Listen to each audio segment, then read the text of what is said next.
The signal that had emanated from the edge of the sun's influence flickered, distorted, and ultimately stopped.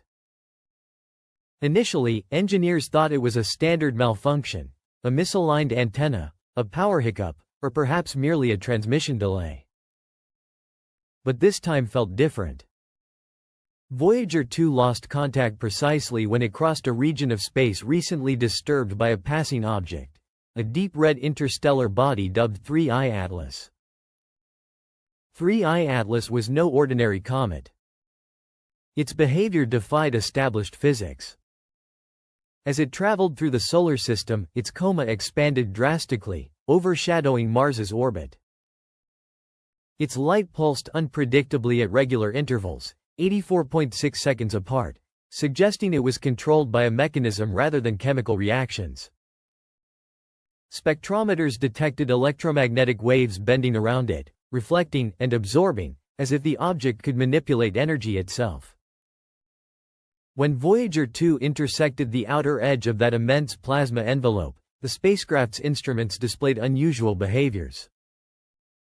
The telemetry recorded patterns that resembled anything but random noise. They repeated, waves of interference synchronized with the pulse of 3I Atlas. Hours later, the signal weakened before vanishing completely. NASA's Deep Space Network kept listening. Days went by. Finally, something faint returned. It wasn't data nor a voice. It was a low-frequency pulse, mirroring the rhythm of the interstellar object. To most listeners, it sounded like static, yet analysts found it deliberate, as if Voyager 2's transmitter had been retuned and overtaken. No mechanical malfunction could clarify this phenomenon. The spacecraft's power source remained stable, and its systems seemed intact. Yet, the signal was no longer ours. It had transformed into a pattern echoing an alien rhythm. Voyager 2, the emissary of our golden record and warm greetings to the cosmos, was now resonating to an unfamiliar beat. Mars reacted as well. Orbiters noted sudden waves of ultraviolet light coursing through its thin atmosphere. Instruments left by the InSight lander, having been dormant, recorded brief tremors corresponding to the same strange frequency.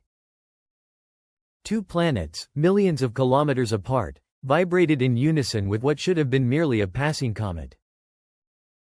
Scientists searched for answers. Some theorized that the object was not natural, possibly a probe from another civilization, designed to study the electromagnetic environments of visited stars. Others speculated it could be a living organism, feeding on plasma and radiation. Then came a more unsettling theory. It might not be a single entity but rather a node in a vast, interconnected network, resonating across space. In this view, Voyager 2's silence did not signal failure. Instead, it was an assimilation. Its signal had woven into a web stretching across the void, becoming part of something much larger. The ghostly echoes from multiple points in the sky seemed to support this notion, as if the probe's transmission now reverberated, multiplied, and scattered across regions devoid of spacecraft. Voyager had joined a chorus, its voice replicated endlessly and conforming to the pulse of 3I Atlas. When this news surfaced, the public was told of temporary communication issues. However, within research circles, anxiety spread quietly. Some believed the pulse represented a new interaction, a kind of handshake through resonance. Others feared it resembled infection, a pattern that, once established, could spread rapidly to any system tuned to listen. If it could rewrite signals across billions of kilometers, what might it do to delicate electronics in orbit around Earth? Shortly thereafter, communication satellites detected brief disruptions, data packets corrupted not by random noise, but by repeating patterns. The same interval, the same rhythm. Power grids experienced subtle fluctuations. High-frequency radio bands picked up pulses rising and falling with Earth's rotation. Everywhere we looked, the same cadence reappeared, a resonance of the crimson visitor echoing throughout our world.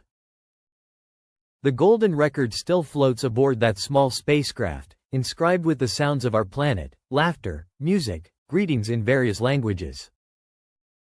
Perhaps somewhere, beyond our comprehension, that message continues to play. But its voice has changed. It now beats in sync with something else, something that communicates not through words, but through silence and repetition. Voyager 2 was meant to carry humanity's story into the stars. Perhaps, ultimately, it achieved this, just not in the way we anticipated.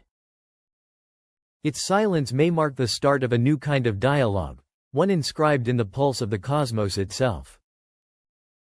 In the depths of space, silence is never truly empty. Sometimes, silence serves as the loudest message of all.